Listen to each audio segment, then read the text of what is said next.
All right, guys, just another tracing one for you. This pipe is sticking out from the garage floor. Not entirely sure what it's for, but look, we're going to cut around it and see how we go. But the quickest and easiest way for this is to take what measurement you've got. So you've got 2.5 or 3.5 centimeters off the back and 1 off the side here. So you basically can add your offcut if you've pre-done this like I have. So you know where your measurement's coming from. You're pretty close to the wall there. Still going to come a fraction off for the expansion joint. And I reckon then you can trace it. Now I've gone and got a red crayon because crayons work quite nicely on the black tiles, whereas pencil doesn't. So handy hint, let me cut that out and see if it fits.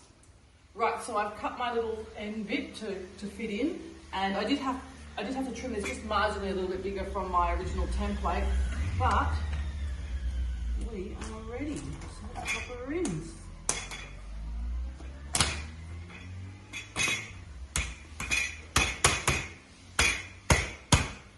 There you go, have a look. Nice and neat.